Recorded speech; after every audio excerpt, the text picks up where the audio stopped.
Hey guys, I'm Jerry. I'm Sierra, We're ladies. and we tangent.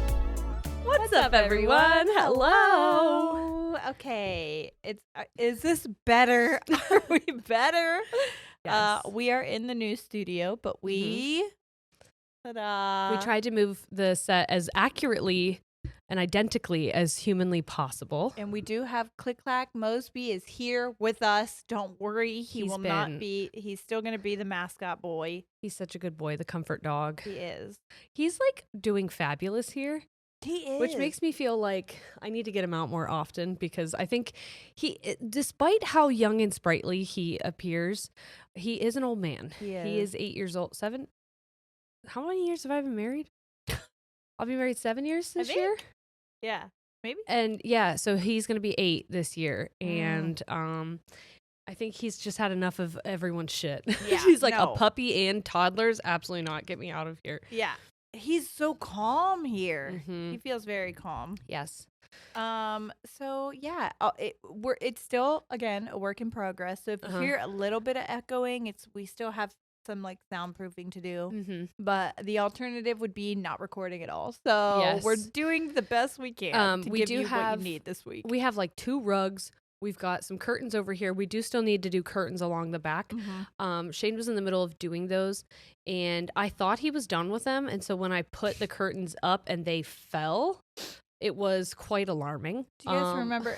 I need people to validate me in this. The movie Ghost Ship, the beginning of it with the freaking wire, that was happening. It snapped down, and immediately I was just like, like I had a memory that wasn't actually mine. It was from a movie, and it terrified me. So let me know that I'm not crazy and that you all still think about that movie too. I think I do know what you're talking about, but I try not to watch scary movies if I could avoid it. I never wanted to. Every scary movie that I watched was against my will. It was like at a sleepover. I did not consent. No, I didn't. It was always at a sleepover, and they were like, if you don't watch this, you're a freaking loser. And I was like, well, I guess I'm watching Arachnophobia, and I'm 10.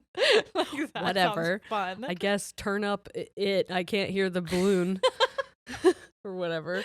Now my life is fucked, but it's fine. So yeah, we're here, and we are still, like Sierra said, we're working on it. But like this, I feel like is significantly better. We spent a lot of time walking from here to the front of the office, clapping and doing different noise things, and we were like, this sounds different to me. It's at least better. Yes. We'll say that it is at least better. Yeah, and we're also going to be more cognizant of like how animated and loud we get. But just for now, don't worry. We'll get back to being like. No, we're still going to be silly goofy, but like maybe don't scream sing Whitney Houston in the middle of not. So fun. Anyway. So fun. Speaking of things we're cognizant of, if I seem different or I'm talking different, I just want you to know that I did get Invisalign this last week.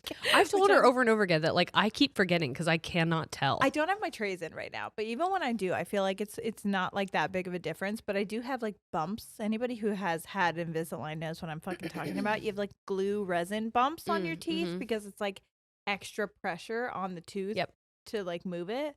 So I have those, and I'm to bully the tooth in position. Yeah, I'm fucking very aware of them even now. And I was going to, if you have Patreon, we are going to do a Patreon episode after this. But if you have Patreon, I'll probably put in my trays. And I don't think it's that much of a difference, but definitely I'm aware of it. So I feel like I would be tripping up on my words, and I don't want to do that. Yeah, and right now on this episode, Sierra's like, I'm already like hyper aware of what I'm saying. I don't want to be like also battling trays. Yeah. So that's been happening for me this week. Can I tell you what happened last night at Sam's?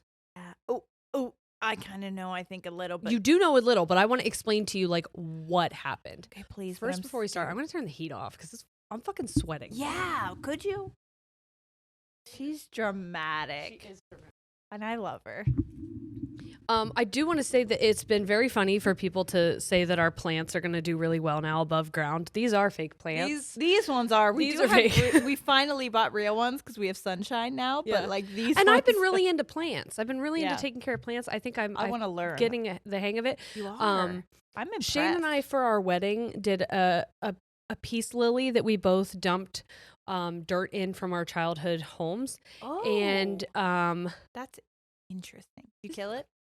Oh, immediately. So fast. Well, to be fair, I gave it to my parents when we went on our honeymoon to just like look after it. And my dad did leave it in his car for days, and we got married in June. So like it was like brown. Good. It did come back to life, but then I did kill it again. The person was like, these are the easiest plants to keep alive. And Liar. we have already seen that is the most demanding, dramatic plant that we have. I don't want to gaslight plants, but that peace lily, she is drama. She is. She needs to be completely, perfectly. She needs to be attended to all the time. Or else she's like, yeah, I'm not. She's so wilty. And I'm like, okay. I'm like, she is a thirsty bitch. That's what I call her all the time. I'm like, this bitch is thirsty. Honestly. Anyway. Before we start your story, I do want to say, because I'm wearing merch that I'll probably take off because it is hot in here, but I did want you to see this because at this point you can still buy Moment Show tickets. Yes. So you can still see the Palentine special, and it's at a discounted price because it is video on demand. So you can get it for $10 at moment.co/ladiesandtangents. Yes. And you can still buy merch. You have to buy a ticket to buy merch, but again, it is discounted price, and you just have to, you also still get the show. Yeah. But then, you can get any of this merch as well, and it's going to be on demand for just a little bit longer. If you want to see Corey just eat a fistful of beans for no fucking reason. That man, I was like, you are so, I know he's funny because I wouldn't be with someone who's not funny, but sometimes he just really shows me why we should still be together. No impulse control. He's so impulsive. It's amazing. The more I spend time with him, the more I'm convinced that he and I are the same person. Do you see why I'm with him? Like he is because you're in love with me. No. But like I said to Sierra, because we played a game of like Most Likely To, and we had these sticks with our faces on it. And when I was putting them together, I'm like, oh my God, Corey and I look like siblings, and you and Shane look like siblings. We don't even look like the ones who are related. Not at all. Yeah. But yeah, it was really, it's a good time. So if you want to, there is some fun stuff in the wind down as well. Yes. We do find out that Corey should be probably a makeup artist. And that Sierra and I don't know the difference between mascara and brow products. Turns out. What the fuck? We traded because like obviously Corey is lighter complected, so like my makeup matches him and vice versa. Sierra's matches Shane, but like her brow stuff I thought was mascara and vice versa. She thought my brow stuff was mascara. So both of the men were like crying because we put the wrong product in their eyes. Very funny to watch it. The esthetician inside me was screaming the whole time because you're also not supposed to use makeup products on other people. But I was like, it's fine. It's all for the show. But so yeah, if you still want to watch no one has that. pink eye. It's been almost a week. We're good. We're fine. Corey did have to like wash his eyes like multiple times. I'll tell you. It's fine. I was like, welcome to being me, because you know how I get home and I'm like immediately trying to scrub my makeup off. Now you fucking know why. Well, I would just like everyone to know that, you know, if you do get it, you will find out why everyone was calling me peanut butter baby. So best wishes with that. Okay. So last night. Yes. Tell me all about it. My sister wanted to go to a sporting event, and she was like, hey, would you be up for watching Manny, putting him down to bed, whatever? And I'm like, yeah, I can do that. So it was just you, right? Just me. Okay. So she brought him over to my house. She brought dinner, and so the kids ate and they played, and then right around his bedtime, I took him home, and I was doing his bedtime routine. Now, my sister lives in a very old Victorian house. It is a historic home. Like, there is a closet in that house that has vintage garb, like from the time of when it was. And they're not allowed to fuck with it, right? That's they're not really historic home. That's a part of it, but also like during the parade of homes, they're supposed to wear those. Ew. I know. I don't know that they ever have. Do they still do the parade of homes? I don't know. Especially with like COVID, I don't know what the parade of homes deal is, but. Oh my God, that scared the shit out of me. We are above ground and on a street. And so like. We forget that cars are going to go by and just be bumping shit. Yeah, because I thought someone was in the space with us. I was like, hey, sweet tunes, but who are you? Anyway, so also she went viral on TikTok because they found this boarded up piece of her basement. Yeah, it was on my For You page and I was like, that's my cousin. Yeah, it's pretty sketch. Anyway, it is haunted. Didn't they believe that it was like part of the Underground Railroad? Yes, as well. allegedly. There are a few Ohio homes around here because Yes. this town like was part of that. Yes. So there are a few that like historically they can't verify it and they can't guarantee it, but there are some things about the house itself that like would lend one to believe that it's a possibility. Like outside there is a tree stump that's actually not a tree stump. It's like a manhole. It's like a hiding place. Yes. So anyway, the reason I tell you that is because I want you to know that it's spooky dooky in there. Okay? It is. Her and I were sitting at the table in the dining room, and we were talking about something, and like she was mentioning how sometimes the lights will surge, and then as we're talking about that, the closet door that has all of the vintage garb opened. And I'm like, well, I hate that. Actually, I think it happened when she was doing a tarot reading for me. No. Yes. So also she has Spirit's like, hello, baby.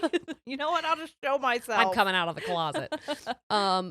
The one room, their sitting room, has a authentic, like original organ in there because that's where they used to hold the wakes. They used to hold the funerals there. Noah like that's where the that. bodies were.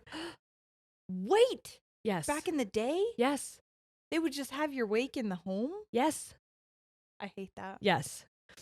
So, anyway, I take Manny. I don't like if there's no one else there, I don't feel comfortable in her home unless I'm in the part that's like not technically a part of the original house, which is her Four Seasons room. Also, where her primary bedroom and closet and bath is actually a step lower than the rest of the house because that was the quote unquote servants quarters. Yes. And they were not allowed to be on the same level as the owners. I remember. Or I've heard of so that. just like to give you an idea of like there is a lot of probably energy attached to this house. Yes. So I took Manny up to his room. We did his bedtime routine. He went down, no problem. Sam did mention like, hey, he may kind of like fuss a little bit when you leave, but he'll stop basically immediately. And I'm like, okay, cool. So I close the door. He does stop fussing almost immediately. And then I start walking to the back steps, which is in the quote unquote servants' quarters. And I hear crying again. And I stop and I'm like, oh, is he like having a hard time? And so I pause but it didn't sound like his cry. I heard a cry, but I was like, was that him? And so I stood still for a second. And you said it was like a small. I'm not done yet. Okay. I'm not done yet. All right. So I heard that and I was like, that didn't sound like his cry, but it definitely was a cry. And I'm not hearing it now. Maybe it was just like. It's not a goat. Maybe it was one last like, and then he was out. Because I'll tell you, my cat sometimes, I'm like, is that a newborn crying? And it's just my cat in heat. She's in heat, yeah. So I go downstairs. And even though everything in my body is like, go out into the Four Seasons room, I am like, well, what if that was him crying and he is upset? I need to stay in the house so I can hear him. I text my sister. I'm like, hey, do I need a monitor of any kind? And she's like, no, you'll be fine. And so I am trying to challenge everything in my body that's saying, go get out of the house. And I'm like, go in the living room. Just sit in the living room. Just sit in there. You're fine. Oh, mind you, I pull into her house. It's dark, but I can see flashing lights in the front door because Manny left his bumper car on. Scary. So scary because it was parked directly in the doorway to the dining room. It's like blah, blah, yes, blah. in the dark. Oh my. So I shut that off, but I'm telling myself it's a toddler. He left it on, not a big deal. Sam said they probably did that. So now he's asleep. I'm sitting doing my Sudoku puzzles because that's been my new favorite thing to do. I've just been doing Sudoku puzzles, like on paper, not on an app. Yeah. Analog, if you will. You know, the old timey thing. And so I'm sitting there, I'm watching you on my, not you as in you as a person, the like, show. Me? No, the show what was you. I doing? On my phone, and I'm doing the puzzles. And then I hear a newborn baby cry. No. From the front of the house, kind of up near where the top of their front stairs are. That's a very specific cry. Very specific cry. Yeah. And literally right before I heard it, I thought, I wonder if any of Sam's ghosts are going to show themselves to me. And then I heard the baby crying.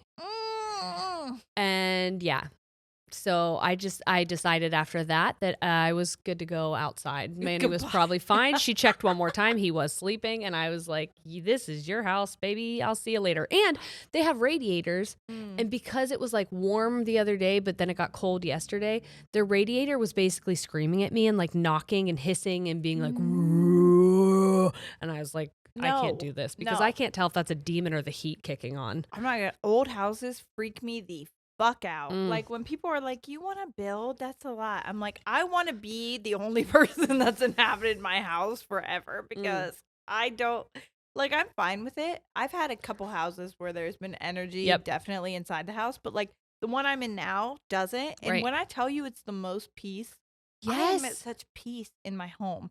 There are just certain places really small, but like I don't feel shit, and I feel like so comfortable in my house. My parents' home is not small. Yeah. But there's so much energy there that it feels suffocating. Yes. Yeah.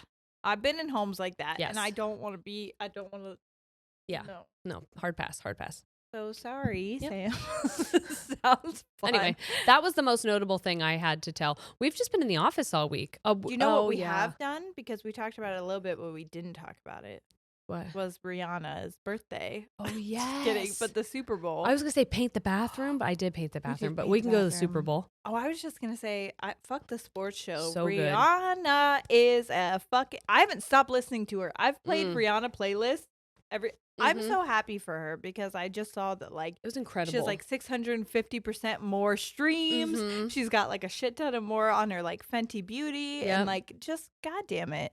Representing, it was really beautiful to see someone who is a new mother and also pregnant again still doing the damn thing and being like, yeah, we aren't just mothers. We aren't just women who had babies. We aren't just like, we can be so much more. We can be sexy. We can be badass. We can be fucking like, she is a fucking queen in that moment. And it was like, yeah, she had the amount of men I saw in comments.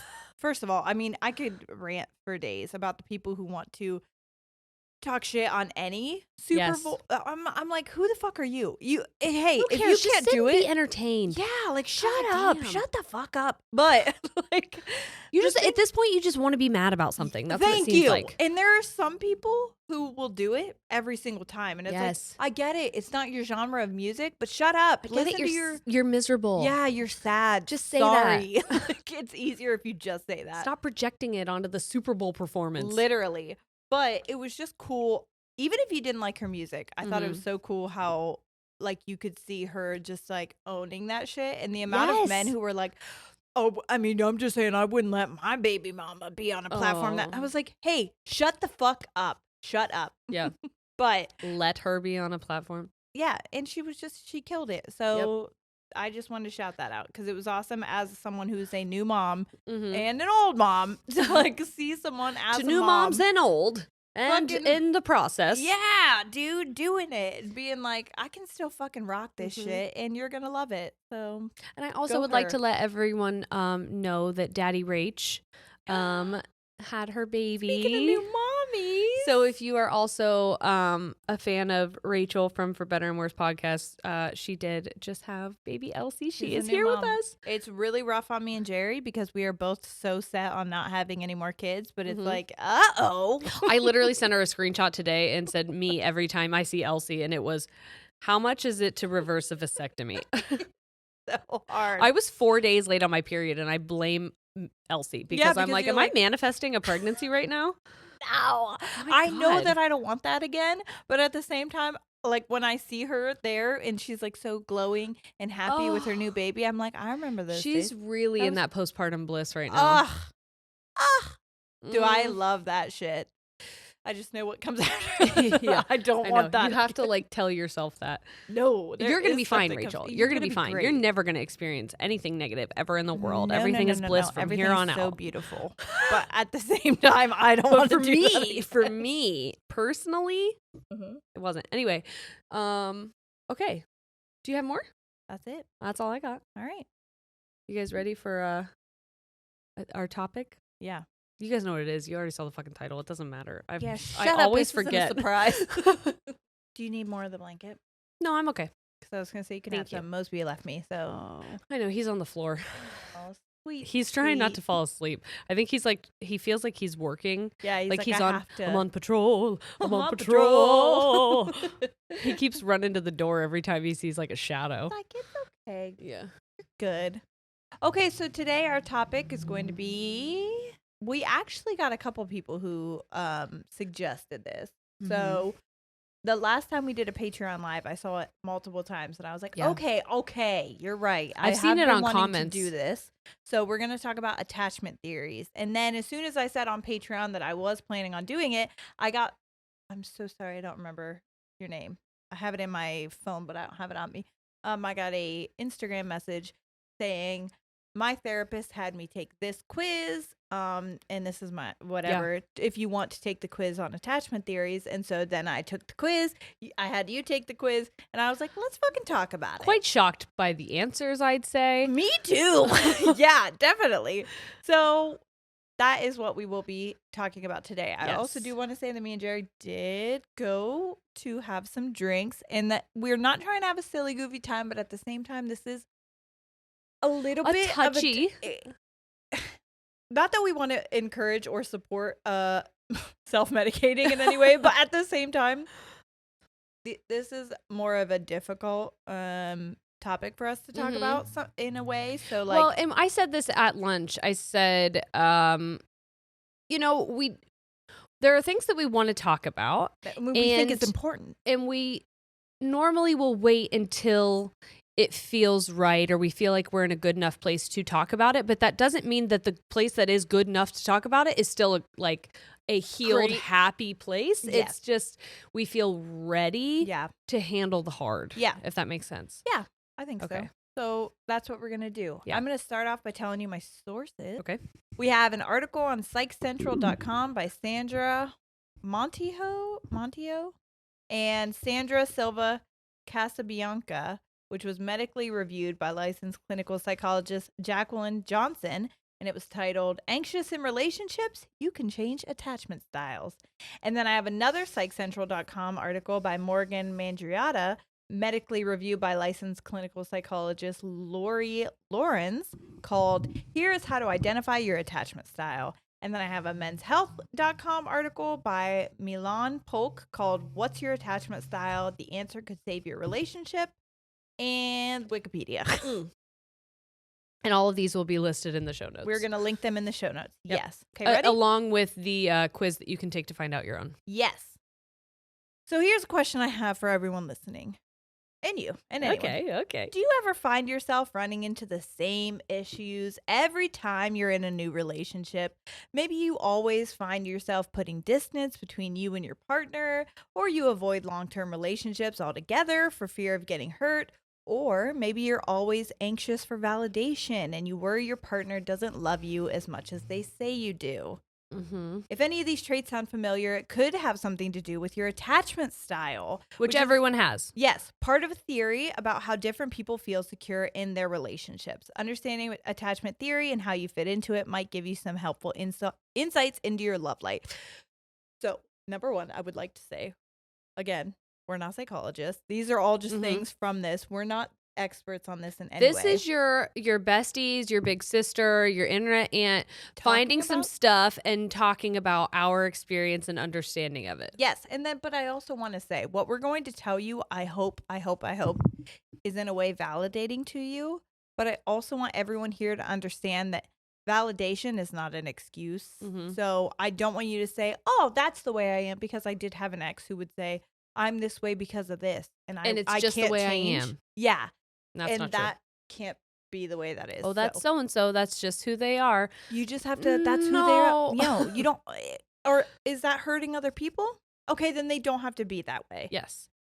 And I can understand if something, some kind of behavior or pattern of behaviors comes from we've talked about maladaptive behaviors that once came from a good place. They were protective. They were necessary. Survival, a primal place. Right. But at the same time, these are things that you can change.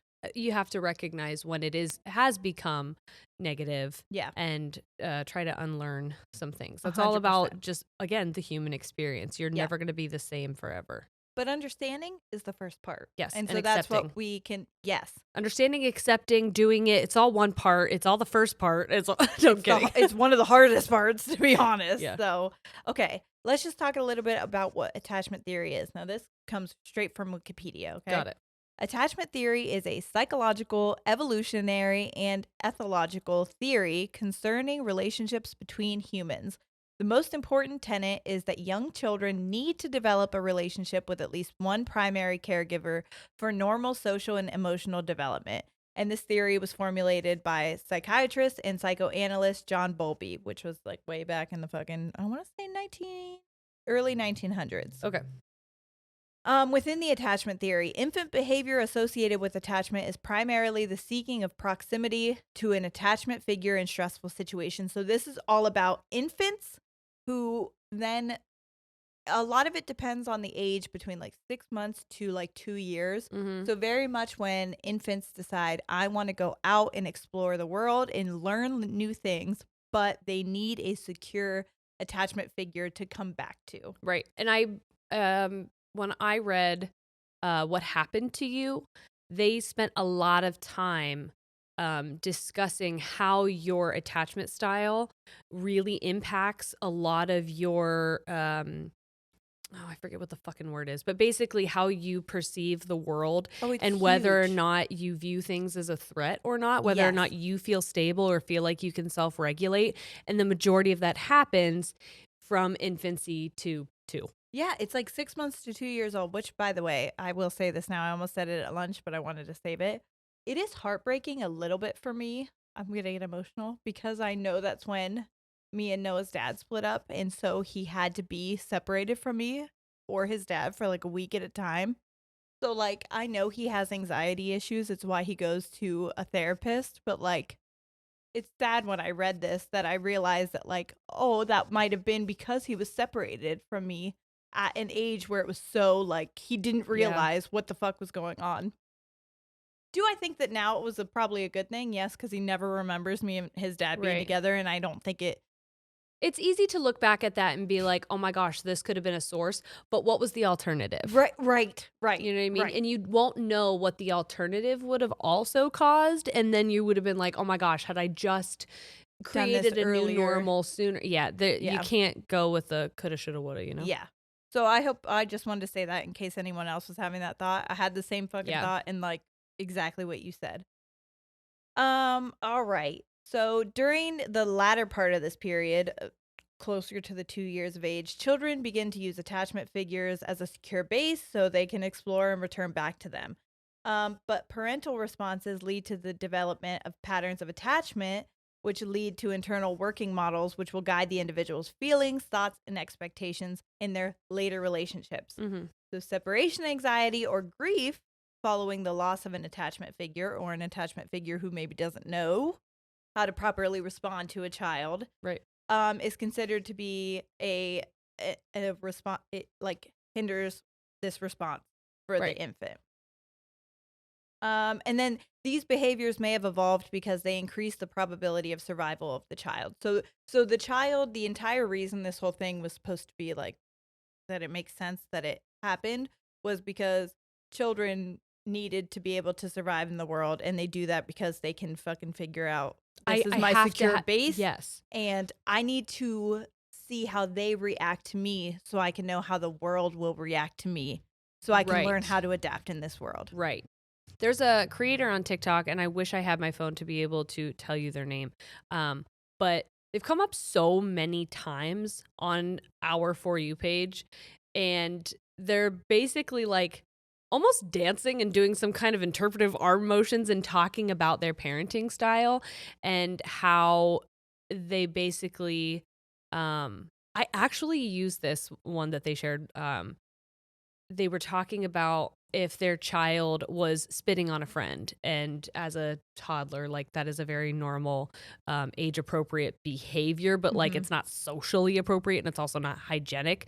And so instead of scolding the kid and saying like, don't do that, it was, if you want to spit, let's go outside and spit. We'll spit together. And then later, once you're feeling close, you discuss like, why is that happening? Because in the moment, if you try to talk about it in that moment, they can shut down and feel that shame and like, fuck, I was supposed to do that. And then it becomes, because you feel shame, I don't want to talk to you about why I was doing that. Yes, I don't feel safe. Yes. My kids were spitting and I was like, let's go outside. Let's go, we'll spit outside. And this is something you want to do, this is a behavior you feel like you need to get out, let's go outside. This is where we do it. Yes.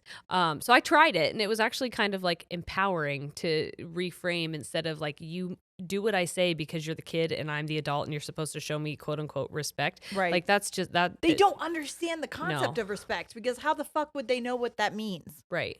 Or why you're trying to instill that in them. And they don't get that. And the reason I brought that up is because you were saying like, you know, a baby kind of decides, or like a infant, a new person decides, like how you react to me is how the rest of the world is going to react to me.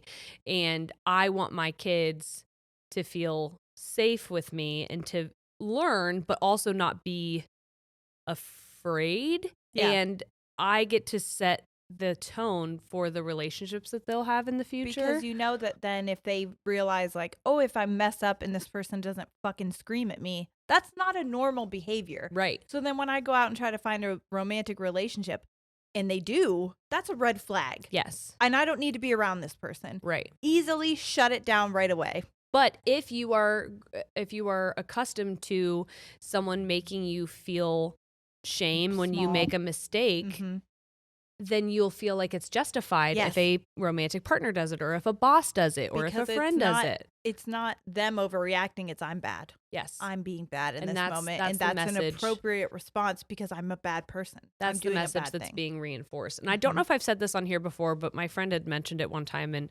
her YouTube video that, and I don't know if she got it from somewhere either. Anyway, basically the premise was infants, babies, kids are like aliens. And if you had someone from another planet come here for dinner, how would you treat them? Right. Would you force them to eat? Would you force them to sit? Would you force them to do things the way that you do them? Or would you try to make them understand, but respect where they're at? And kind of try to understand where they're coming from. Yeah. And so that mentality helped me so much when I was becoming a mom, because I would look at my kid and I'm like, you don't know. You don't know. Instead of putting intent on your actions, like a baby, oh, they're crying because they're trying to manipulate you. Do you really think a baby even knows what manipulation is? They don't fucking have any idea As what a full-grown adult, I'm not even 100% sure if and when I'm doing it. That's what I'm doing it. And you know why? It's because I don't even know what the fuck that is, because no one explained that to me. And when they told me what it was, that wasn't what I thought I was doing. No. Yeah. Because these are survival tactics that I've learned. Yes. Because I wasn't allowed to just be a human. Okay, so research of attachment theories was then developed by psychologist Mary Ainsworth in the 1960s and 70s. So she kind of took this and was like, I'm going to build upon it, upon the like basic concepts. And she introduced the concept of the secure base and developed a theory of a number of attachment patterns in infants, which were secure attachment, avoidant attachment, and anxious attachment. And then later in the 1980s, a fourth pattern was brought on, introduced, disorganized attachment. And then the theory was extended to attachments in adults. So a long time, this was just like, this is children. And then it's like, actually, I think this probably happens because it lasts. Yeah, for sure. Because of course it does. Other interactions may be construed as including components of attachment behavior, and these include peer relationships at any age, romantic relationships, and sexual attraction, and responses to the care needs of infants or the sick or elderly. So again, it's all, if this is what you know, this is what you do, and if you don't try to learn any differently, it makes sense that you would repeat the pattern. But well, think about it. This is why we're trying to tell you this, so that the pattern can be broken. Yes. Because it's not good. Well, if you're a baby, like I said, and we're imagining that babies are from a different planet and they have no idea what the fuck is up with Earth. Honestly, same babies, but seriously, especially recently. Your caregivers are the ones who are supposed to give you the rule book And so in my mind, I'm equating a rule book to your attachment style as far as relationships goes. Okay, I'm learning that if I cry, I'm going to be ignored. Yeah. If I show emotion, I'm not going to get what I feel I need.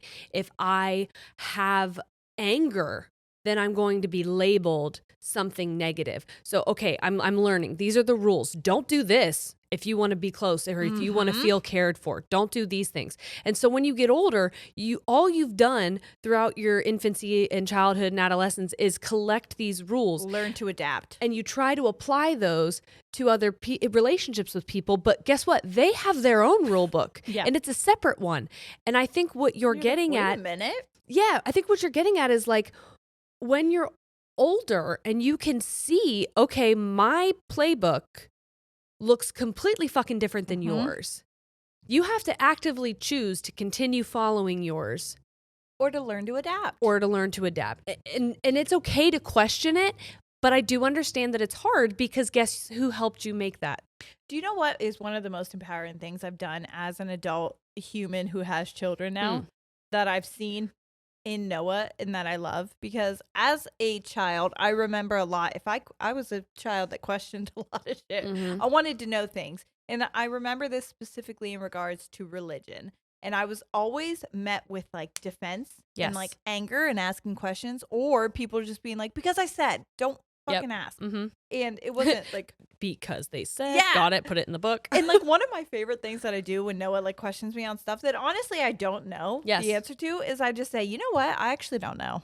Great question, because I do not know. And I know back then they didn't have Google, but like a lot of times me and Noah Google things together and we find out together. But like, I don't want to pretend that I know everything. I think what's amazing, because when I was a child, I thought adults know it all. Yep. They are so fucking smart that they get it. And then I became an and adult and I'm like, and then you sometimes guys don't know shit. The only reason they're saying because they said so is because they don't want me to know. They That need they to don't they need know. to have all the power. Yeah. And if they share it with me, then they don't have that one up. No, when they say that, they're just hiding the fact that they don't know. Yeah, it's like my favorite thing. It's to not because tell you're not Noah. old enough to know. It's like, I just don't know. To be honest, I don't know. Great question. So there's a lot of things I don't know, and then when you get this age, you won't know. Right. But that's the power of learning. It's fun. And I think that shows, because I believed the rule book that I was given, you know, when I was learning how to people was definitive. Yeah. It was like written in stone. That's just the way it is. Turns out no. And so I like like the rule book. I like that now with our kids, we're able to say, okay, as of this point, this is what I think. But it could change. And we can go back and we can make edits to it as often as we want. Finding out that you could edit shit was fucking awesome, because it's like, this doesn't have to be how you act and it's set in stone. It's like, hey, if I know better, I do better. What a fucking concept that you can and learn. that can change your relationships. It can also change your perception of yourself. Like I can edit the way that I view myself. Yeah. And sometimes that's it's hard. Beautiful. It's very hard. But I can. You're able to do it. Right. Okay, so Bowlby, who is this original person who isn't that someone in Jimmy Neutron? Probably. Bowlby? I think it's a foreign exchange student. I don't know. Might be. Okay, but he believed that because of this evolution, infants and toddlers were monitoring their parents to see what strategies would allow them to stay close. And that was the whole point of it. What can I do to make you happy so you keep me around, basically? Well, yeah, because I am 100% reliant on you. And again, it's not even like they're manipulating. That is a biological, evolutional thing that's happening in their brain that they don't even realize is happening. We didn't realize it when it was happening to us, but it was happening to us. Right. Krista Jordan, a psychologist and a couples therapist in Texas, she says, we unconsciously expect our romantic partners to act as our parents did, and therefore we act in certain ways due to these expectations. And these tendencies play out whether or not we realize it, which is huge. Yes. And why people who watched abusive situations tend to go into abusive situations. Yes. Because they they just assume this is the way that it's supposed to play out. The family system that you grew up in is the family system that you believed is normal. That set your expectation. And when I was trying to leave that abusive situation, and I hope this resonates with anyone who is in one who has children, what my therapist said to me was, can you imagine your child doing this? Because he's going to grow up watching this thinking it's normal. Mm-hmm. And he will either be on the other end of it, like you are, or he will be doing this. Right. And how does that make you feel? And it made me feel fucking sick. Right. To think about. And I was like, that can't be what he thinks love is supposed to be like. Right. Because it's not. Mm-hmm. And I'll say that is one of the things I'm most grateful for when it comes to Shane and I's couples counseling, because there are things for people in general that are hugely triggering. And I am a huge advocate for something called back chaining, which is if you're having a really big feeling and that big feeling doesn't necessarily match the cause, yeah, then there's a deeper root. It is attached to something. Mm-hmm. So go back as far as you fucking can to try to find what it is. Mm-hmm. And there were times when I would try to work with Shane and be like, hey, this is something that I feel like you're getting upset about frequently. Mm-hmm. Where do we think this is coming from? Yeah. And he was like, Jerry, not everything is that deep. Not everything goes that far back. And I'm like, it does. But though. It does. It does. But it does. And so going to couples counseling, since we've been going for a while now, we've been able to open up and talk with her and have her help us navigate. And there's been a couple times where like we have had aha moments like, oh my God, this did go further back. Mm-hmm. This is where this came from. I'm attaching this feeling and this response to something now that actually is caused from something unhealed back then. And especially when you think back as far as 6 months to 2 years, that is shit maybe you don't realize. But like my parents also split up when I was, my sister was Noah's age. I was 2.5, almost 3. Mm-hmm. So same kind of like, there was not a secure, stable relationship happening when I was in those years. And you have to imagine that before the divorce happened. It wasn't good for a while. Right. So it's not like it happened. It was like bliss. Now they don't live together. Yeah. Yeah. Right. So it is nice knowing, like, even though I can't physically remember periods of time then, I'm like, well, it makes sense that period of time was probably very rocky in my life. Yes. To be why I react the way I do in certain situations. I reacted because it turns out you can't change those. And that's what we're going to talk about. So let's talk about what the 4 attachment styles are. Mm-hmm. So first one we're going to talk about is secure attachment. You're looking at me like you're bragging. No, that's what I wanted to talk about. I actually was waiting for a moment to say, because we did take the style quiz, and I was like, how do I say this? If we were going to guess who would have what attachment style, I don't think we would have guessed the way it came out. I got the secure one. I was shocked. I got secure. I wasn't shocked that you did. I was shocked that I didn't. Well, to be fair, and that's why I wanted to say this, because I'm almost embarrassed. Like, I was embarrassed that I did, because I was like, how do I go on there and not act like I'm fucking bragging? Like, how do I go on there and not tell everyone that I am amazing and perfect? No, have it fucking sorted, that I am healed. Because I want you to know that it didn't start like this, and the only reason I wanted to bring it up is because I want people to know that it is possible to get to that, and also I want you to know that was in regards to my romantic relationship, and I don't think I have a secure attachment style when it comes to friendship. Yeah. And even you talked about work relationships. I think I'm just now getting into secure with that. So like, I don't think that it's secure overall. Over. Yeah. But the questions were very kind of specific to a relationship. Yes. And other things.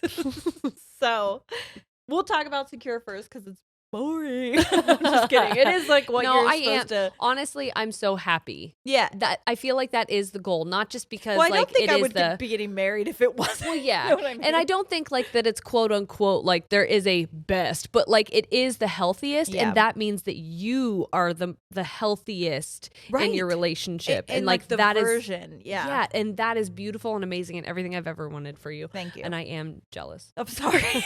But you will. You don't have to be doing all the right sorry. things. You I are know. doing all the right things. I know I'm great. Okay, so those are the secure attachment style approach a relationship. And again, I want to say that you can bounce in and out of these. So like it doesn't mean that you don't have secure days. Yeah. So those and it's not a fucking competition, Jerry. It's not. Hey, Jerry in the future. Can you tell me to calm down? Okay. Those are the secure attachment style approach relationships with openness, confidence, and respect. They're comfortable with emotional and physical intimacy, and they can respond to their partner's needs while also being able to express their own. Someone with a secure attachment style may know how to effectively manage interpersonal conflict and may not take things personally. Instead, they may prefer to work towards creating a caring, forgiving, and supportive relationship. This is the big one, these pins. They're also not likely afraid of being abandoned, so they navigate their relationships with confidence and trust. That was always it for me before this one. It was always, I was just waiting for the moment where they would find something better. Yeah. And I don't know what it is about Corey, but I'm just like, I know that man is, when he says that he's in it for life, he is fucking in it for life. Right. There's no questioning. Really, truly. So like, that was a point that I had in every other relationship that I don't feel like I have now, which I think is what makes this one different. I'm having, I think, a realization that like my problem right now with not having a secure attachment style makes me feel like I'm doing something wrong. No. And I know that logical brain is saying all the opposite, but like I think I feel embarrassed. No, I'm glad that you're saying this because I think people will realize they don't. And yes. Yeah, I feel like I am supposed to, because we are people who are sharing it with you, that I'm supposed to have already worked through it to a place where I feel healed from it, or that I have a better handle on it. And also the other issue is I know what my attachment style is, but I don't know what it said. I told Sierra I didn't want to know what it said until we were on here. Yeah, I couldn't.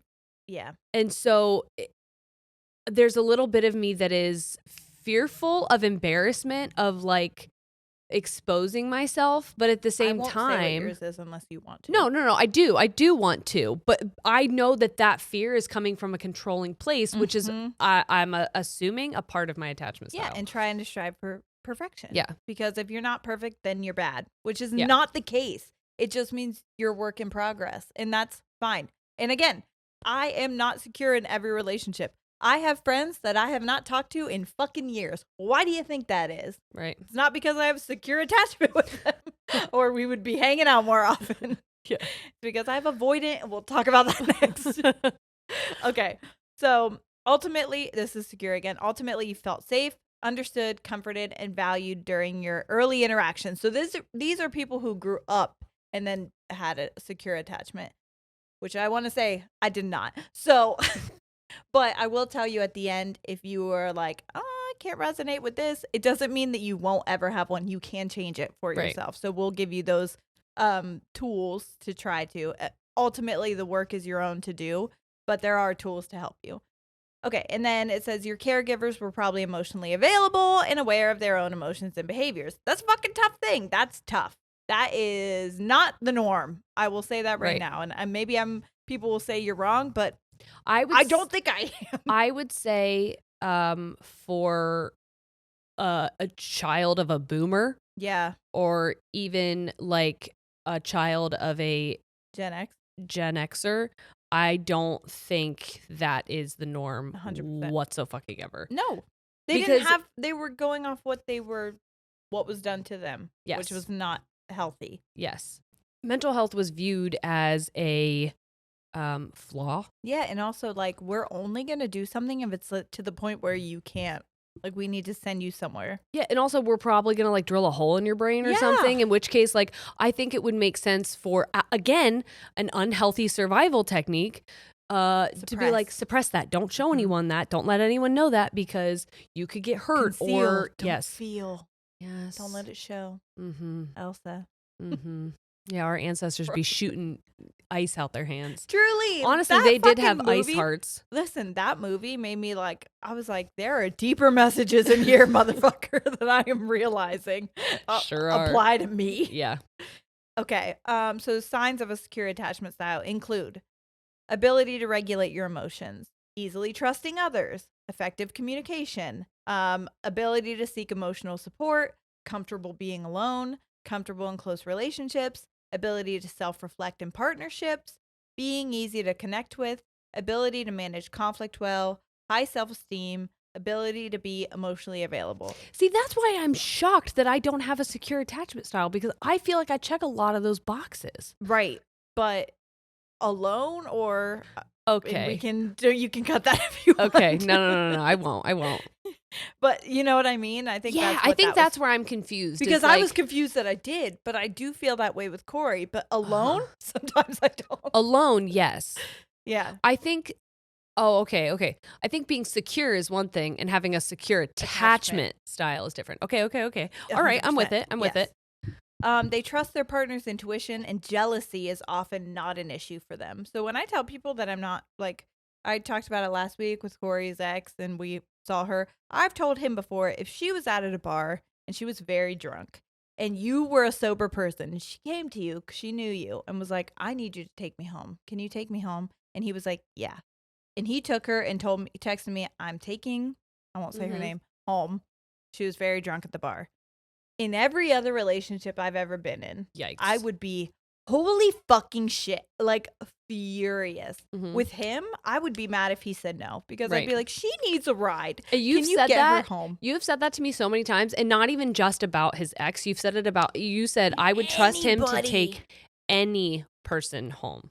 Because I know that he would be doing it out of the kindness of she needs a ride. Yes. And I just don't believe that he looks at anyone else like that. Right. Which is shocking because I thought all men did. And that's what I was led to believe forever, was just that if you let a man alone with an attractive woman, they're going to fuck him. Yep. That's what it is. He can't help himself. It was until Corey that he was like, that's not true. Yeah. At all. So, yeah, and I think that... But I know that I also have that fear if I'm the woman alone with a guy. I'm like, oh my God, I'm going to get fucked. Well, that's... Yes. Right? It's like how do I know if the guy who I'm with is a good person? Right. Or if I'm safe with this person I'm not in a relationship I think that's also why I feel that way with Corey, where I would be mad if he didn't, because I'm like, why would you make her try anybody else? I know you're a safe person. You need to be the one to take her home. Yeah. Don't let her go home with someone else. She's wasted. You bring her back here. Yeah.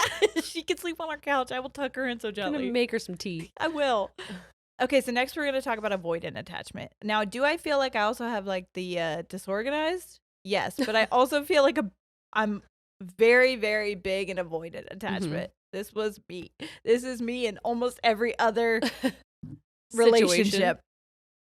Avoidant, dismissive avoidant, or anxious avoidant are all words for the same insecure attachment style. It's defined by failures to build long-term relationships with others due to an inability to engage in physical and emotional intimacy. This is how it develops.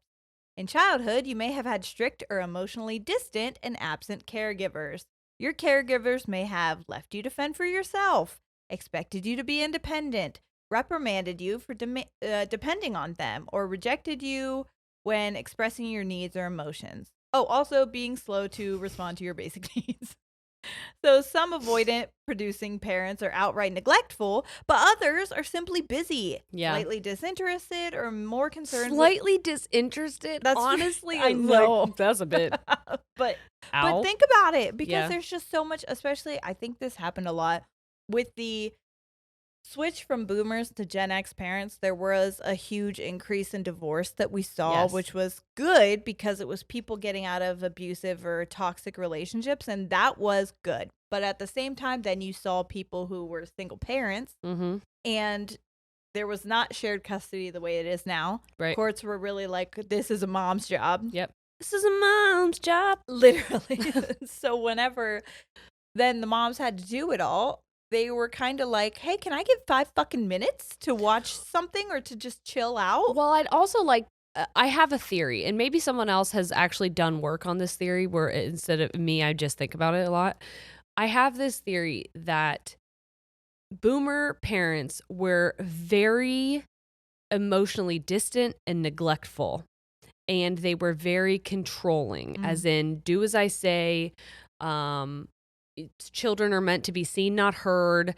Very, very good strict. child is a quiet, controlled child. Yes, very aggressive. And so I feel as if on the whole, not everybody. We know no, this. No. I'm generalizing. Yeah. So the Gen X child, I feel, could have felt emotionally neglected, but also like they had no control. So they're trying to earn love. I think they're still trying to prove to their parents, like, look at what I could do. Yes. And so now as parents, it's like, I had a kid because I wanted to feel close to you. I wanted you to be in my life. I wanted you to be proud of me. I wanted you to interact with me. And so I had this child, even though I don't necessarily know if I wanted to have a kid. Yeah. I did it for you. That was what I was supposed to do. But also now I like being the one who can tell other people what to do because I wasn't allowed for so long. So I think that's where the power struggle comes in with Gen X parents. Where they're like, I never had this before, and now that's why we get so many Gen X parents who have millennial or Gen Z kids who are like, why are you like distancing yourself from me? I don't understand. I respected my parents. And it's like, no, you didn't. You just wanted your parents to love you, and you thought that love was control and that like transactional. Yes. And so now that your children are like, I don't love the way that you're acting towards me because it is abusive and neglectful. I don't like this. Yeah. I don't like this have to be around it. Yes. Just because we're related does not mean, if you guys have not listened, if you relate to any of this, listen to Bad for Me by Meghan Trainor. It is so emotional. The lyric is, I know we're blood, but this love is bad for me. It's basically saying like, I get it. We're related, but I don't like how I feel. If we did not share DNA, and you were just a person that I encountered, I would not ever want to have a relationship with you. I don't owe you anything for bringing me into the world when I didn't ask to be here. Right. You did that. And so you wanted I don't owe you anything for doing that because that was selfish on your part in a way. You wanted me. I was attached to you in a way that was unhealthy. And now that I'm realizing it's unhealthy and I'm trying to heal those parts of me and take a step back, I'm realizing that as I untethered some of those things, I'm realizing that there's actually no tie to you at all. Right. So sorry that there's no relationship there, but there was never a relationship there. It was built on fear. So why don't you build one on kindness if you want one? Because that's how it should be transactional. It shouldn't be built on fear or I owe you this because I gave you this. It's why don't we build a relationship on love and kindness? Right. And genuine like respect for each other. And if you don't want to put in the work to do that, then you don't get a relationship. Period. I am not a zoo animal. No. You don't just get access to me because that giving birth to me or being related to me in some kind of way was equal to like a season pass. Yeah. It's not. That's not how that works. Right. The other thing with avoidant parent is it says that they could be slightly disinterested or they could be more concerned with things like grades, chores, or manners over feelings, hopes, dreams, and fears, which I think is a big Gen X boomer parent thing. Yes. Like, I need to make a child who is good, quote unquote, the world deems good, quote unquote, societally. Because they're a extension of me. And I need people to know that, like, clap, clap, clap. You did a good job. Your kid's a doctor. Well, your kid hates you. So did you do and a your good kid's job? Kind of a dick. Yeah. Turns out. And they are abusive to their partners. Yeah. So good job. They're a doctor, but they don't like you, and their partner is hurting because of them. So like, what did you put into the world? Toxicity. And again, if you did, you don't have to feel shame for that, but also know that it's your job to fucking fix it. Speaking of toxicity, we meant to talk about this at the beginning and totally forgot. we are 100% aware of what's happening in East Palestine. We are safe. We are okay. We have been doing a lot of there's a lot going on for Ohioans that we know we don't know a lot, but also everyone here is fucking talking about it. It's very big. Yeah. Like we get what's going on. We're trying to do the best thing as far. We don't want to sensationalize anything. We don't want to clog.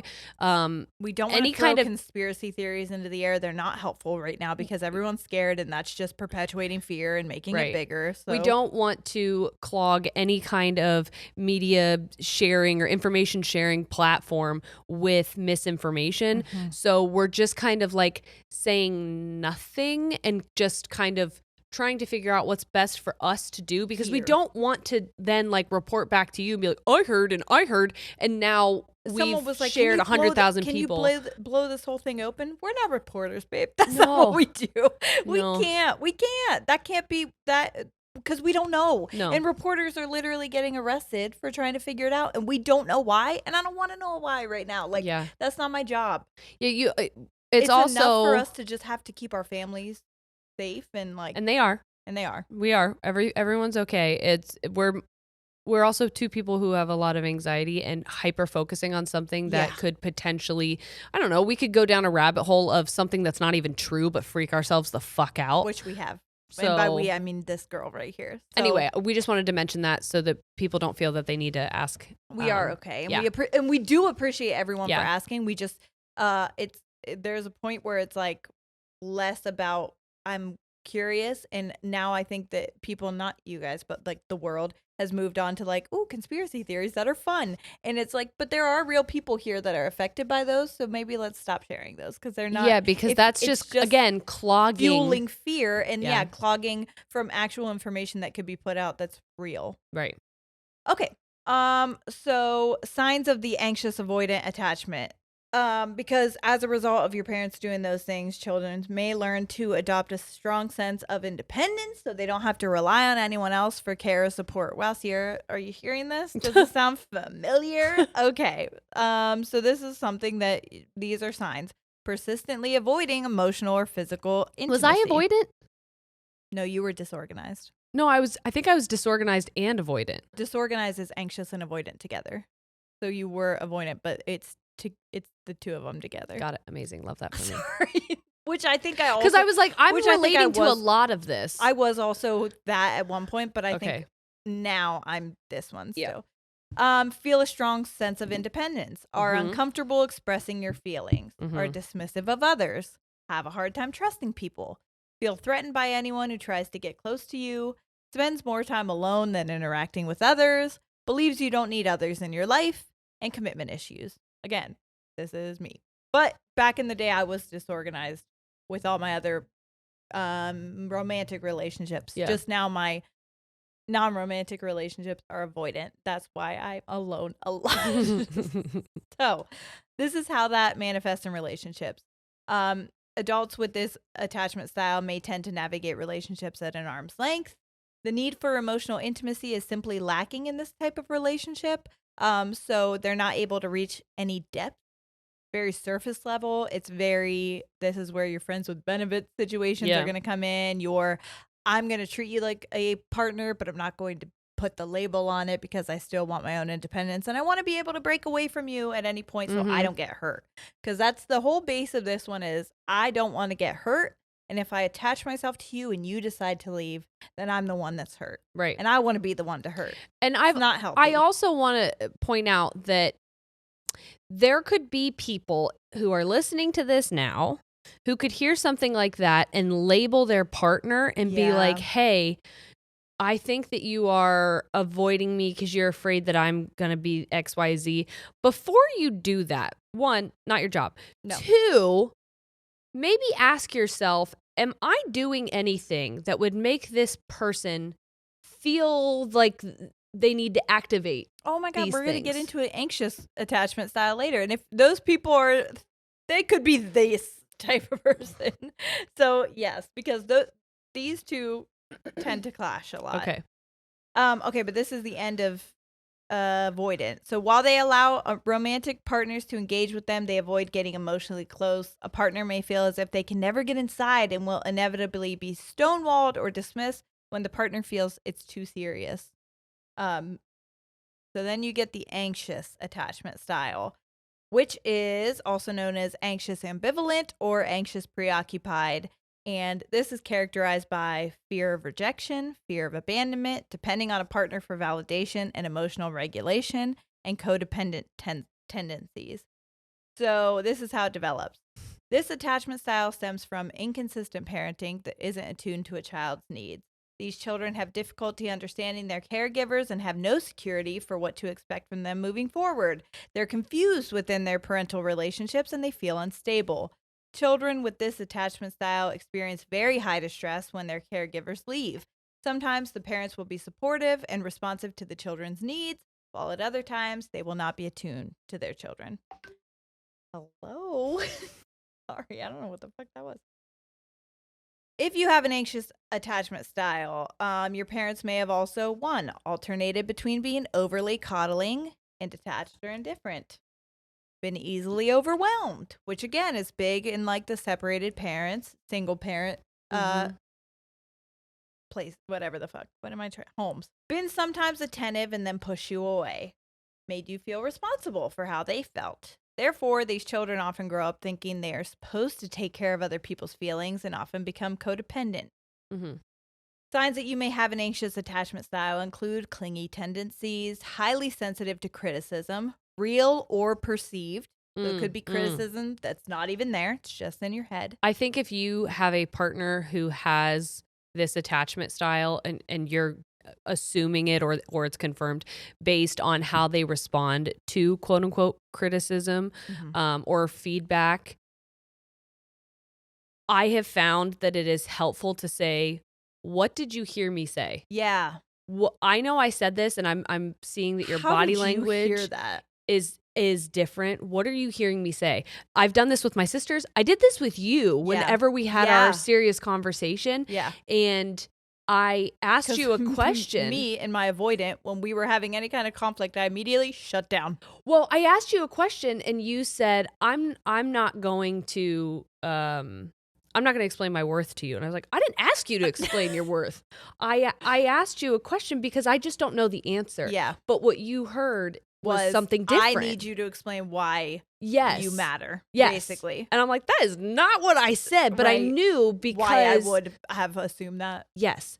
And I could tell from your body language, I could tell from your response, but I know you well enough to know that if you're being questioned, it's because you felt that someone didn't think you were deserving. Yes. And that's I wanted you to know that that's not what I said. Totally. And that's happened in many relationships that I've been in. It was really good because then we were able to get to where we needed to be without it just being like, boom, it's over, I'm leaving, goodbye. Right. Because that's where it was headed. It was. And so it is good that we both were able to pick up on that and be like, hang on, let's shut this. Let's pause. Shut it down. Shut it down. But yeah, so I think that if in the moment you can kind of recognize that person is having a reaction to something you said. And you're like, hang on a second. What did you hear just then? That's huge. What did you hear? Because I feel like this is going to go to a much different place. And instead of getting defensive and trying to be like, I didn't even say that. No. Yeah. It's not about that right now. Yeah. Anyway, sorry, go ahead. No, you're good. Needing approval from others, jealous tendencies, difficulty being alone, low self-esteem, feeling unworthy of love, intense fear of rejection, significant fear of abandonment, and difficulty trusting others. And this is how it manifests in relationships. So people with anxious attachment styles usually feel unworthy of love and they need consistent reassurance from their partner. And again, I understand if this is you and you're resonating with this, there is a validation there where you know where it's coming from, but at the same time, you have to understand for that partner, that is so much strain on them to constantly have to reassure, because I've been that person. Yeah. I've had to be that person where it's like, oh my God, I have to constantly make sure that you know that I'm not going anywhere and it's fine. And then that's the person that fucking cheated. And I was like, hang on, what the fuck? I can't tell you, there's been several relationships in my life where I had to finally say to the person, there is not enough things that I can say or do for you to make you believe me if you don't want to believe it. It has to be you. I remember there was a friend who had pretty significant body dysmorphia, and they oftentimes wouldn't want to go anywhere because they didn't like how they looked in their clothes, and it didn't matter how many times I was like, you look amazing in that outfit. Yes. You look beautiful. You look bomb as fuck. Doesn't matter. There's not an order of words. There is not a number of times that I can hit that's going to make it click with you if you don't feel it. Yeah. So it doesn't matter. And that might be important for people listening who are with somebody like that, who feel the need to be a fixer, because that's who I was in that moment. And it was like, I can fix this person. I can make you feel what I know you need to feel, because it's how I feel for you. And it's not your job. But then all it does is make you feel like a failure when you can't achieve that. Yes, because it's unachievable. It is. You can't be the one to do it. If there have been times when I have said that to people, and I've said, like, it doesn't matter how many times I say this if you don't feel it, where they feel like I'm giving up on them. And I'm like, that's not what I'm doing. But I'm asking you to show up for you. It has to be you. Right. Yes. It had to be you. Oh no, that's Blue Christmas. I always put those together. It's fine. They often blame themselves for challenges in the relationship, and then they can exhibit frequent and intense jealousy or distrust due to poor self-esteem. Again, this was the person I was with. He was constantly thinking that I was the one who was doing the things he was doing to me. Yeah. Because he was just an insecure person. It's called projection. It is. Ultimately, there's a deep-rooted fear of being abandoned, rejected, or alone. And those fears typically express themselves in these certain ways. So that's that one. Mm-hmm. So this is the last one, and this is the one that I believe I probably had in every other. This is the one I currently have? Disorganized, yes. Great. So it's disorganized attachment is defined as having extremely inconsistent behavior and difficulty trusting others. So it's a bit of the two other ones combined. How it develops. The most common causes of disorganized attachment style are childhood trauma, neglect, or abuse. Fear of their parents, their sense of safety, is also present. This is what I want to say to any parents or people over like 40 that are listening who are like, I have kids and I don't, like, if you're feeling a sense of defensiveness right now, I just want to say that when you say fear, it might not be like, I'm going to beat the shit out of you fear, but like when you, like you said with the spitting thing, when you teach children by punishment, you are instilling fear in them. Yes. And so they learn that you are safe sometimes, but you are also to be feared. And you have to understand that in that style of parenting, spanking, all those things, I understand that like it's to get a certain behavior, but you have to understand that you will also elicit another response. And fear is one of those responses. And because of that fear, this can develop. Right. So that needs a blanket statement there. Children with this attachment style may seem confused. Caregivers are inconsistent and often seen as sources of comfort and fear by their children, which leads to disorganized behaviors from the child. So signs of this attachment style include fear of rejection, inability to regulate emotions, contradictory behaviors, high levels of anxiety, difficulty trusting others, signs of both avoidant and anxious attachment styles. The psychologist Jordan notes that this type is also associated with mental health conditions in adulthood, including mood disorders, personality disorders, self-harm, and substance use disorders. So I think a good bit of people fall under this category. How it manifests in relationships. In relationships, people with disorganized attachment styles tend to have unpredictable and confusing behavior. Jordan says that they alternate between being aloof and independent and being clingy and emotional. While they desperately seek love, they also push partners away because of the fear of love. They believe that they'll always be rejected, but they don't avoid emotional intimacy. They fear it, and they also constantly seek it out, only to reject it again. They perceive their partners as unpredictable, and they themselves behave in unpredictable ways within their relationships as they continue to wrestle between the need for security and fear. That's that one. Well, what I would say for myself is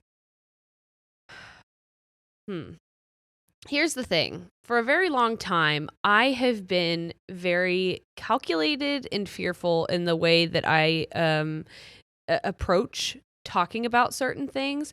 And I don't think I'm being entirely fair to myself when I do that, because I'm protecting people. I'm protecting people who weren't protecting me.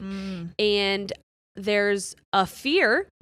I'm still afraid that being 100% honest is going to put me in a very unsafe, vulnerable, and not the good kind of vulnerable position. And I don't like that about myself. And it's not a defining character of me, but I don't like that that's what my body does to protect itself, because it's frustrating. I'm doing an injustice to myself, and I'm still serving something that is not serving me.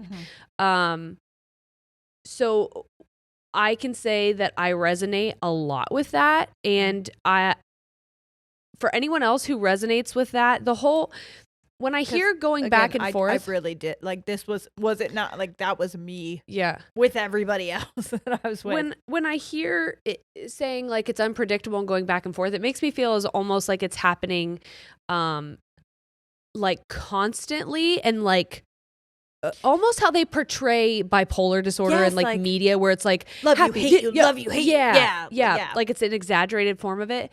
And for me, the way that I interpret that, or the way I think it manifests in me, is more so like I do trust people in my relationships. I do feel safe in certain relationships, but I don't trust my reality. I don't trust that I actually know what's really going on. I don't feel like I can trust my own perception. And I also don't trust that people are going to always be there. I feel like I always have to be prepared to do it by myself. There were times where I didn't know if you were going to be able to continue, and I was like, I have to be ready for that. I have to be ready for if she stops, or if she doesn't ever want to.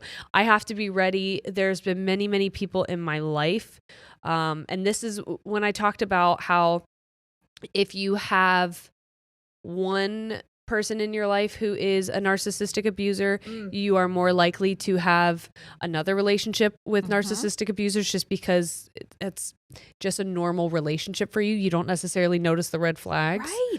You're used to it. It's like oh, that looks like home. That has happened with me with people who are more likely to have suicidal ideations or attempts. And so the amount of people in my life who have either confided in me that they wanted to take their own life, or that that I have been asked, hey, will you be the person to look out for this person? I am hyper aware that at any given moment, someone in my life could take their own life, and I have to be ready to handle it. I was also a parentified child. And I think we've talked about that before, but if you're not sure what that means, it's essentially like a child who has to older sibling shit, like you act as a caregiver. You take care of your younger siblings and yourself, and sometimes your parents. Yes. And I was a parentified child. Same. And I don't, there was a time where I don't know that I would have said that as wholeheartedly, but at this point, if anyone hears that and wants to challenge it, it's the fucking truth. Yeah, it's the truth. There's so many moments that we could be like, what about this?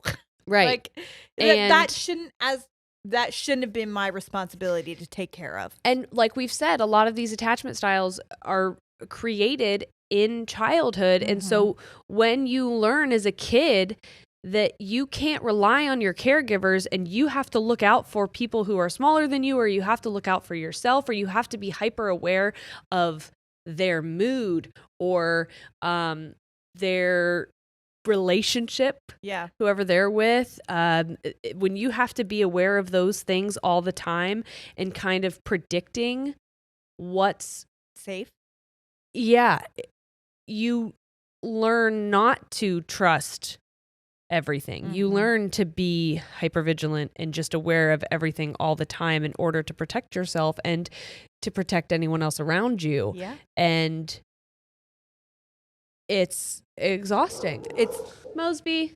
But yeah, it is exhausting. The very good thing that I can say is, well, number one, if you're thinking like anything that I've said resonates with you and you're like, this is who I am. One, you could be you could be interspersing between them. And also you have the ability to change them. You don't have to sit in that and make it forever. And that's such a powerful thing that I've realized within myself. Like when I took that quiz and I saw secure, because I answered it very honestly. It was very triggering to take, I'll tell you that. It really was. So please be careful. And the person who sent it to me told me that. So I was like, thank you for that heads up. Yeah. Because I did not expect the answers that I gave to be what it was. But I think it's because of the relationship that I was talking about, which was me and Corey. Yeah. But like I said, it is tough because there are other relationships where I feel like not secure in, but it's powerful knowing I can change that. Yep. That is in my control. And that's fucking awesome. Well, and I think when you were talking about being secure, and I do feel I have a secure attachment with myself. Yeah. And I know that I can be reflective. I know that I can be introspective and ask myself like the hard questions. Like I've done it with you. Yes. I've had to ask myself like, yeah, our relationship has been great business-wise. Yes. And I think it's because I've had to ask myself like, are you trying to rescue her? Are you trying to anticipate her needs? Are you trying to be hyper independent? Yes. Are you doing this because you think she can't or because you actually want to? Right. And I have to do that frequently in my relationships, and I have to it is something I have to actively work against, and I don't know how long it's going to take for me to not have that be my default. But it is important for you and I to remember that the people that you're interacting with also have to do that. Yeah. Because it is up to them as well. And if they don't, that's not on you. Right. Because that's what I had to realize is like, if you can't get, because at first I thought like, it was almost like I was excusing it. Like, I know, I understand because I was the same. And then when I got to the point where I feel like now it's secure, I'm like, hey, wait, you can change it. Yeah. You're just not putting in the work to do it. Right. And that's not fair to me that I have to keep like trying to fix it because it's not my job. Or keep putting myself back in that situation. Yeah. Lighting myself on fire to keep you warm. Like, it's not fair. It's not. And I think that when I started going to therapy, that's why in my grief cycle, I go to anger a lot. Yeah. I bounce between sadness and anger a lot because I'm sad because I don't know who I would be without the trauma that I experienced as a child. I don't know who that person would be. I like who I am now. I'm grateful for me, essentially, for overcoming things and how I've handled it. I'm proud of where we are. But I'm sad because I look at pictures of me as a child and I'm like, oh my God, the shit that you had to go through, especially as my children get to those ages. I can't imagine them experiencing it.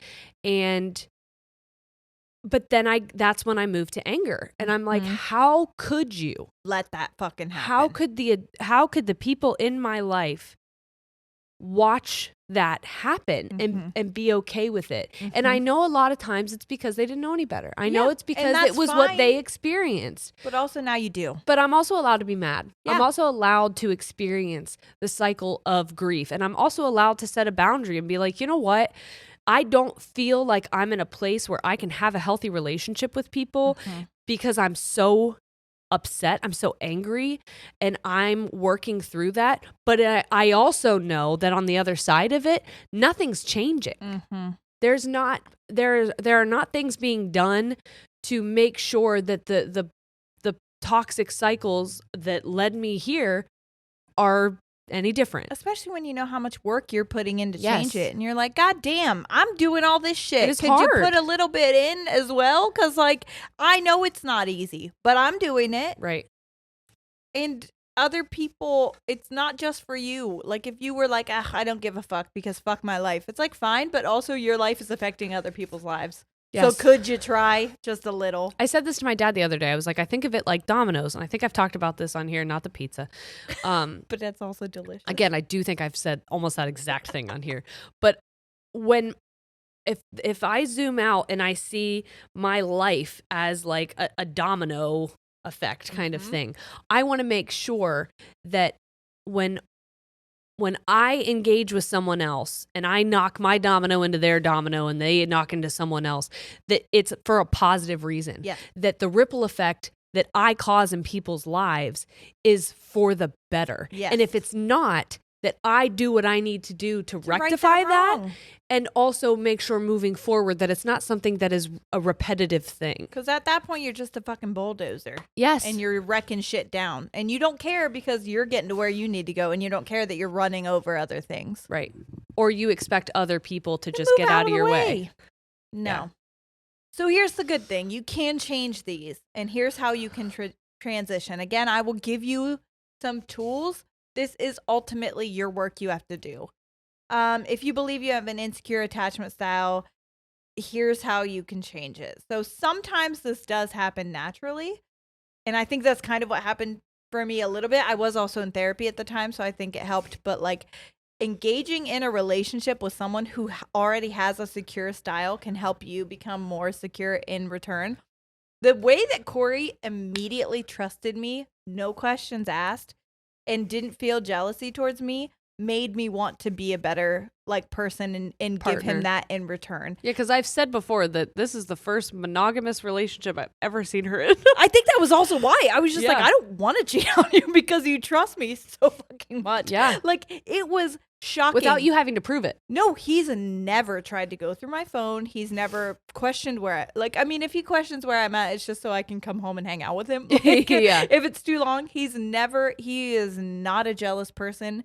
And that to me was like such a beautiful thing to have bestowed on me that I wanted to like give it to him as well. So like in that kind of thing, it was almost like, I want to be like you. And I tell him that all the time. I'm like, I think you made me a better person because I was like, I want to do that. Because I saw what it felt like to have it done to me.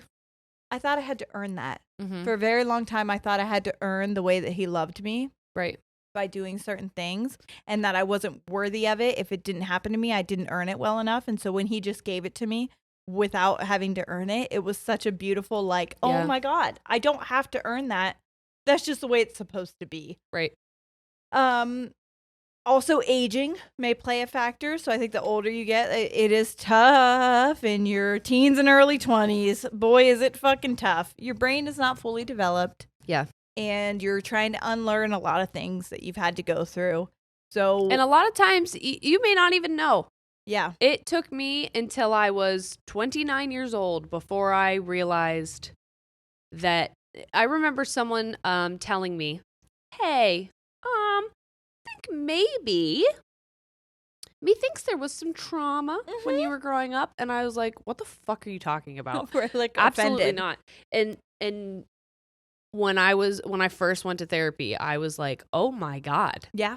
I didn't know. I didn't know. And I think, and maybe anyone who relates to me and has the disorganized attachment style, if you are fearful to your core of therapy, my guess is it's because of your attachment style. Yes. Because why would you believe that someone is going to hear you and tell you you're the bad guy, care about you and validate you? Why would someone that? Well, that's what I mean. It's almost like you think that you're going to tell all your problems and they're going to hear that and reinforce that you're the problem. Yes. And that's not what happens in therapy. I mean, will they call you on some shit? Yeah. But they also, I thought they were going to call me on everything I did. And a lot of times they were like, why do you think that's happening? And it was more so like, oh shit. Yep. Let's get down to the root of it, and not that the root of it is your bad. Right. It's what happened. Yes. What happened to you, not what's wrong with you. Yeah. There's actually a study that suggests that attachment styles can become more secure over time simply because the older we get, the less time we have for relationships that don't meet our needs or make us happy. Boom. And if you realize, we were just talking about that the other day where it's like, we see a pattern in people who are over 50 or 60 and they're like deciding that the relationship they thought they were going to be in forever isn't the relationship they're going to be in forever. And it's like, why not?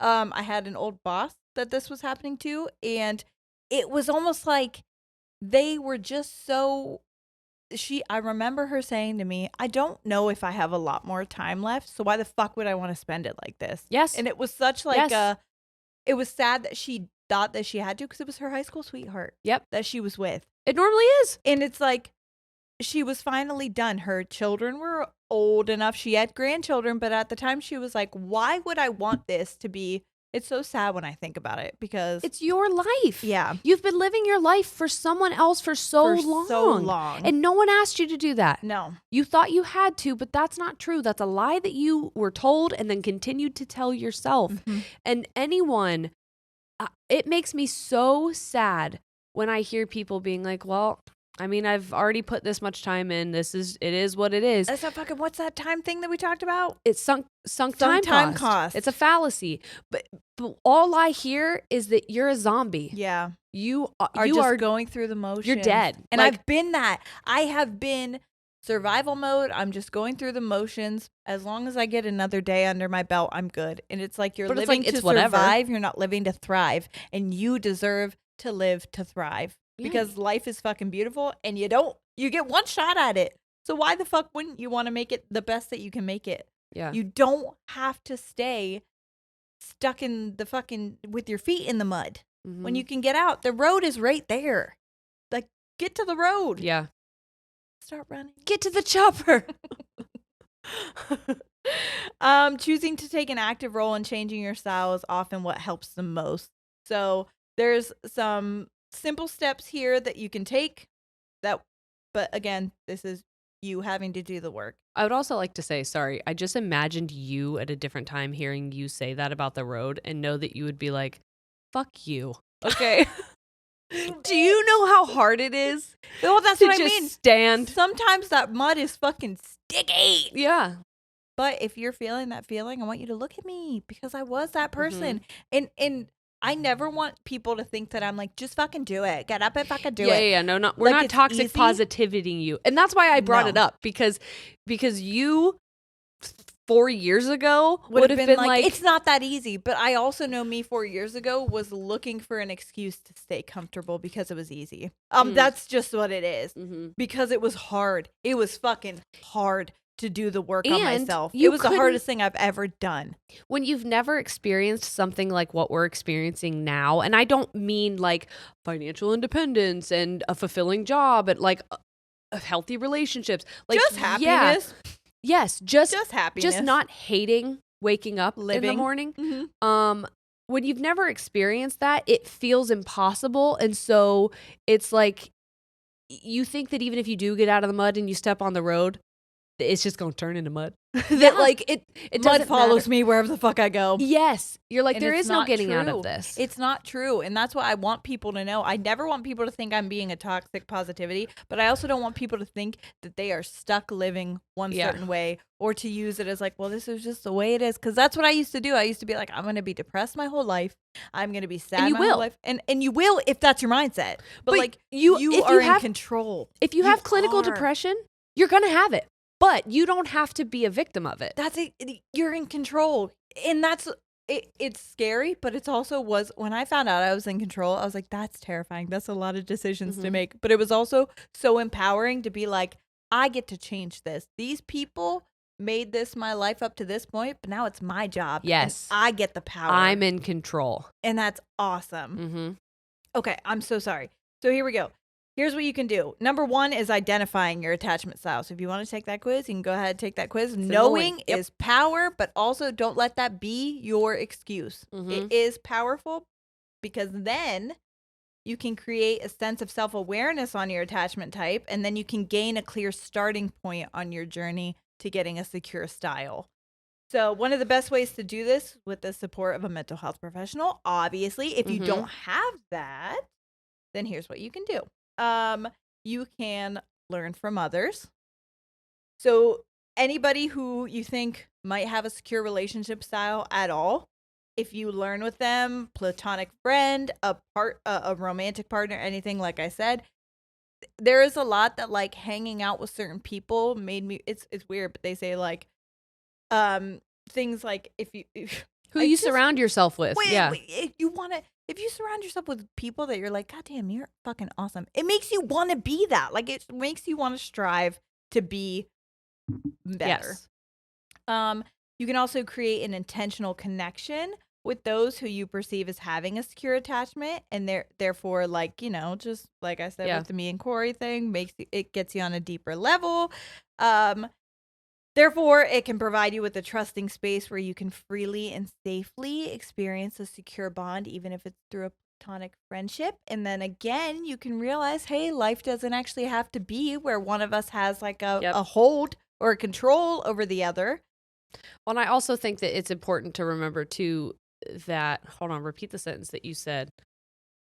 That creating you just read. An intentional connection with those can help you observe secure behaviors, or it can also provide you with a trusting space where you can freely and safely experience a secure bond. What I was going to add on to that is, like we said in the beginning, all of these patterns of behavior, all of the kind of neurological like red flags that go off, alarm bells that go off when you experience some of these things, you have to actively go against them. They're telling you you're in danger. And this also says, keep in mind that your new habits aren't born overnight. This is not going to be something that happens. You wake up one day and you're like, I'm a secure person. It doesn't happen like that. What I want you to know is it's gonna feel very, very scary. It's gonna feel very uncomfortable. It is. Your entire body has to you have to actively choose to do the thing that your body was trying to protect you from. And you have to tell yourself, and I'm saying this because I had to do it, I have to do it. I have to tell myself, you're safe now. This is when Barbara, you guys remember Barbara? This is when Barbara would tell me, like, adult Jerry can tell little Jerry that you're safe. Good. Yeah. Because little Jerry experienced these things and is like, uh-oh, red flag, something bad is gonna happen. And you have to actively be like, that's not true. And you have to do it so many times that you kind of reroute it. You create a new neurological path that now you're not sending off alarm bells. It takes a long time. It took me years, years and years and years. Also, if you're living with a mental health condition like dependent personality disorder or borderline personality disorder, it may be way more effective to work with a mental health professional for these things. So I want to say that as well. But you can also be reflective and proactive. So it's important to work through strategies that help you become aware of distorted thought patterns, like we've said before. So here's some tips. You can keep an emotions journal. So record your most recurrent emotions when you think about your relationships, and this can help you identify patterns. Right. For example, do you typically feel others don't love you enough? Why? Write it down when you're feeling that feeling. What did they do that made you have that thought? Was it something they did, or was it just something in your mind? Yeah. Record the evidence. I told you about this one, which I thought was amazing. Once you identify your most recurrent thoughts and emotions about relationships, identify the evidence that would support or contradict those thoughts. So let's say that your partner is showing you they love you. Corey used to show me he loved me in very different ways than I was ever used to. I was very used to physical affection, and like, he's a physically affectionate guy when we're alone. He is not a PDA type guy out together. So I was like, you're not touching me enough, which he does more now. Yeah. But like back then, it was that's not his love language. Right. So he was like, he's just you even said this, he's a very conversation guy. And so he would text me every single morning and every single night, let me know he made it home, let me know hello. Like, and I'm an anxious person. So if you don't text me that you made it home, I think you crashed and died on the side of the road. Yeah. That is just what's happening in my mind. It's terrible that that's what happens. But if you don't, I will think the worst. Yeah. And so his way of showing me he loved me was making sure that he let me know all the time, hey, I made it home. I'm safe. It's cool. Good night. I love you. Blah, blah, blah. You know what I mean? He didn't even have to say I love you. Just like, I made it home. Hope you're having a good night. Good night. And like writing those things down, being like, look, this is evidence. It can show your brain when you're thinking those thoughts. No, this person does love you. And here's why. Right. I had to do that. If you guys remember, I started a family channel and I only did like 4 videos. Right. It's because it was a lot of fucking work and I was not in a good place mentally.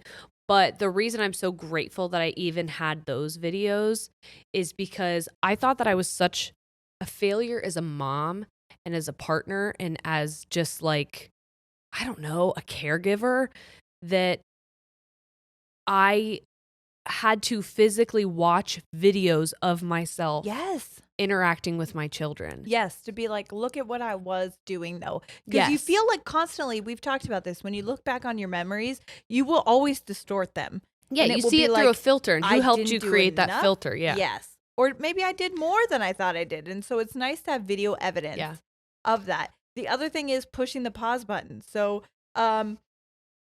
instead of reacting immediately to what you assume is happening, like you said, you wait to calm down, you identify the evidence, and then you respond based on that. So instead of being like, you don't fucking love me, and now I'm going to freak out on you about it, you maybe take a step away, review all the things they do, and then come back with a clearer head. Because it is really hard, and, it's really easy to go with emotionally charged feelings instead of like critically thought feelings. Yes. That is one thing that I view as a strength of mine. And honestly, it was born out of my trauma, is that I recognized that the more emotion that I had when communicating my feelings or my thoughts or in responding to situations, the less like used against you. Yeah. And the less responsive the person was, the less validated I felt. Yes. So if I was in that situation, I would actively try to strip every bit of emotion from it. So that you're basically gray rocking. Yes. And so I think that's where I'm struggling, is I do a lot of these things, but almost to a detriment of myself. It's the pendulum thing where like I've gone so far in the other direction. Right. And at times I do try to challenge them, but it is so ingrained in me to still default to, I have to be prepared to do everything alone. Right. I have to be prepared for everyone to fail me in some way. And that is not a good thing to think of other people either, because like thinking that people are going to fail you in your life is just like, that's not nice. It is. It's not like your fault, but yes. Right. But it isn't fair to those other people. Right. Yeah. But little Jerry in me is like, yeah, and it wasn't fair to me that I had to do it by myself. And you're right, girlfriend. I want all those people to know it's not, but now you're big Jerry, and you got to think of the other people too. I know. Yes. Okay. Oh, wow. Next one is think of the other person. Part of having a secure attachment style is becoming accountable for your role in your relationship. For that, you may want to think of how your behaviors are affecting the other person. Are you distrusting someone without evidence of them doing anything? Are you pushing anyone away that truly cares about you? Sierra? Because of your own shit? I do that. People will be like, Jerry, why did you not tell me any of this was going on? And I was like, because I could do it on my own and it's okay. And they're like, you don't have to. Why would I tell you? Yes.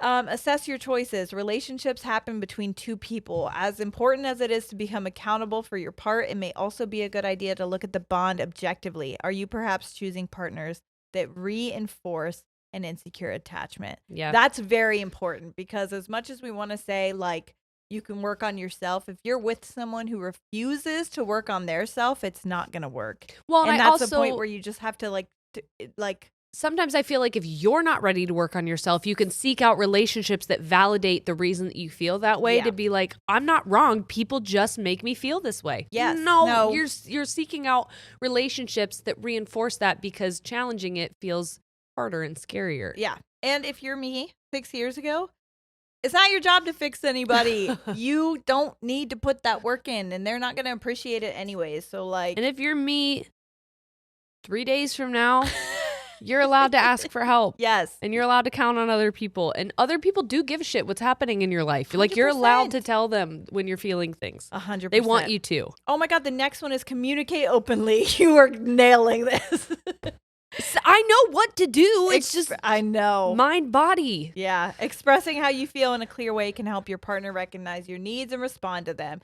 It may also help you increase your confidence in the safe spaces your relationship provides.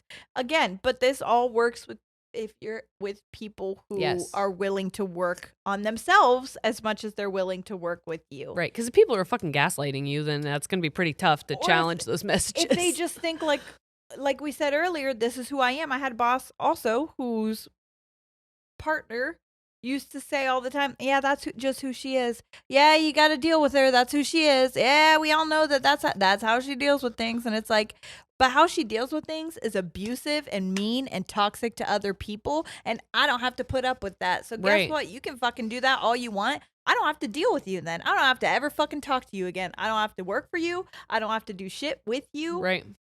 Just because you choose to be a toxic piece of shit doesn't mean that I need to sit around and hang out with it. Right. I'm not gonna do that. We're all old enough. We have enough fucking resources. We all have access to the internet for the most part. Yeah. You know what you need, not what you need to do, but what you could do. You have access to figuring it out at least. You do. And if you're hurting For other free. people intentionally or unintentionally, and you know you're hurting other people and you're not actively trying to fix it, you're not being a good person. Right. Period. Right. So just counterproductive habits of mind. That was the other episode. I put it in like text form on the video, but of course audio people didn't get that. But counterproductive habits of mind. Check those. You have to be able to. I have this talk with Noah sometimes because we'll have issues where we have to learn some lessons, and it's understandable. And instead of being like, Noah, you're bad, I'll just be like, Noah, what you did could hurt somebody. And I know that you're a good person. I know you don't want to hurt people. But that action that you took is hurting somebody. So, like, just be cognizant. Right. If that's a choice you want to make, that's your choice. Mm-hmm. But understand that you're hurting somebody. And I know that you're a good person and you don't want to hurt somebody. Well, and I've even started it with Ollie because he will take something. And we don't force our kids to share. But we also don't encourage just ripping toys away from people. Right. And so he'll rip a toy away from his brother. And I will explain to him, like, hey, I get that that's something that you wanted to play with. But understand, when you take things from people like that, they don't like it and they may not want to play with you anymore. And that is totally reasonable. Yep. So if you enjoy playing with people, you have to be aware that your actions may make them not want to. Yeah, and that might hurt their feelings. Yes. And I don't think that a lot of people want to do that. Right. So, like, not that you have to constantly think about other feelings, but it is nice. No, but think about other people. If you like your friends and you want to play with your friends, don't do stuff to make your friends not want to play with you. Mm-hmm. And, I don't know, spitting on them, hitting them, and taking their stuff is going to be... And also... You're not going to like it if your brother starts fucking going back at you because that boy is a big boy. Stacked. Anyway. And that's all I have on that. Obviously, if there's a bigger issue, a deeper issue, it is important to seek mental health. And the goal is to get a mental health professional that can help you.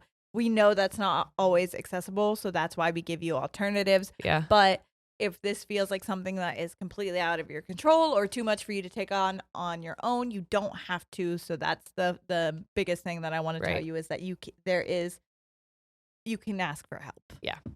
Well, thank you guys so much.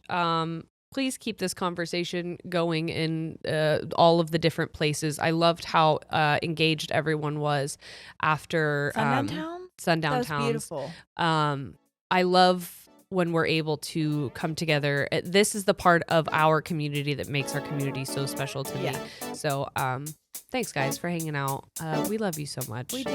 We'll see you next week. All right. We're out. Goodbye.